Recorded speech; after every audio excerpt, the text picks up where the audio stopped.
మహారాజ్ ఈ మూడు అంశాల మీద ఈరోజు మీ అందరి ద్వారా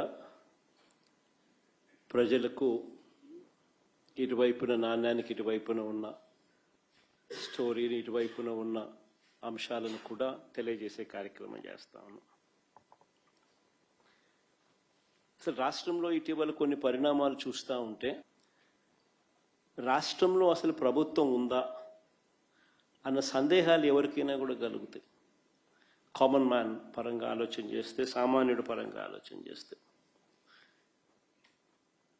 ఎందుకనంటే రాష్ట్రం అన్నది, ఒక గవర్నమెంట్ అన్నది చేయాల్సిన రొటీన్ కార్యక్రమాలు, చేయాల్సిన రొటీన్ బాధ్యతలు, maintenance of law and order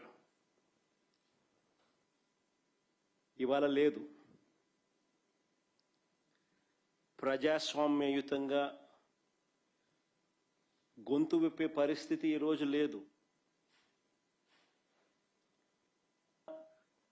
గొంతు విప్పితే ఆ గొంతును నలిపేస్తా ఉన్నారు.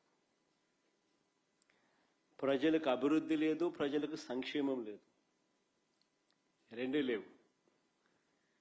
ఎకానమీ పరిస్థితి చూస్తే తిరోగమనం.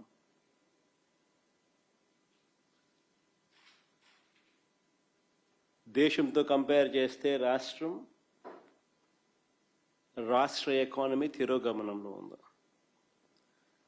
ప్రజలకు అందుబాటులో ఉండాల్సిన ఏ ప్రభుత్వమైనా ప్రజలకు తన కనీస ధర్మంగా అందుబాటులో ఉంచాల్సిన విద్య, వైద్యం, వ్యవసాయం ఈరోజు ప్రైవేట్ వ్యక్తుల దోపిడీకి ఈరోజు మన కళ్ళ ఎదుటే గురవుతా ఉన్నాయి. ఇవన్నీ ఒక రాష్ట్ర ప్రభుత్వం కనీస బాధ్యతలు ఇవన్నీ. కానీ అన్ఫార్చునేట్గా కనీస బాధ్యతలు కూడా ఈరోజు రాష్ట్ర ప్రభుత్వంలో కనపడని పరిస్థితులు. అందుకని అడుగుతా ఉన్నాం, అసలు ఈ రాష్ట్రంలో పాలన అనేది సాగుతూ ఉన్నది ప్రజల కోసం సాగుతూ ఉందా, లేకపోతే దోపిడీదారుల కోసం ఈ పాలన సాగుతూ ఉందా అన్నది నిజంగా అర్థం కాని విషయమే. ఒక క్వశ్చన్ మార్క్.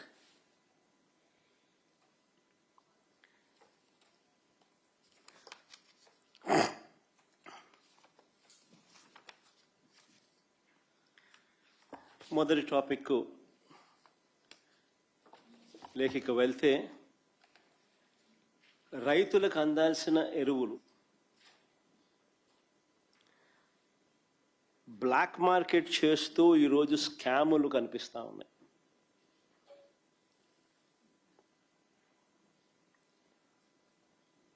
దాన్ని నిరసిస్తూ మా పార్టీకి సంబంధించిన నాయకులు, కార్యకర్తలు రైతులకు తోడుగా నిలబడుతూ రైతుల పక్షాన అర్ధరాత్రి పోలీసులను పంపి ఇంట్లో బెదిరించి,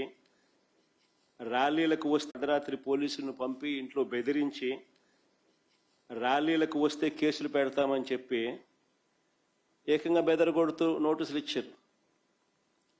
కాకాని గోవర్ధన్కి ఇచ్చిన నోటీస్ అది. ఇంకా ముందుకు అమ్మ, ఇది కురసాల కన్నబాబు అన్నకి ఇచ్చిన నోటీస్ అది.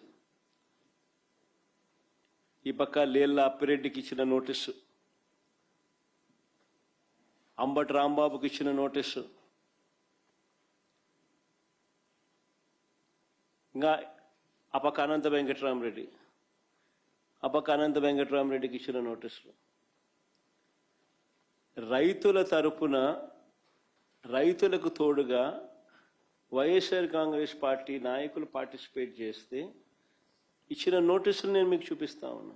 ఏం తప్పు అని అడుగుతా ఉన్నా. అంటే రైతులు ఏమైనా పర్వాలా, ఏమి నాశనం అయిపోతా ఉన్నా కూడా ఎవరు నోరు విప్పకూడదా? ఎరువులు అందని పరిస్థితి కనిపిస్తూ ఉన్నా కానీ, ఎరువులు దొరక్క రైతులు అగసాట్లు పడతా ఉన్న పరిస్థితులు కనపడతా ఉన్నా కానీ, ఏ పంటకు గిట్టుబాటు ధరలు రాని పరిస్థితి కనపడతా ఉన్నా కానీ వాళ్ళ తరపున మాట్లాడకూడదా? ప్రజాస్వామ్యం అనేది ఏ రకంగా ఖూనీ కాబడతా ఉందన్న దానికి ఇవన్నీ నిదర్శనాలు.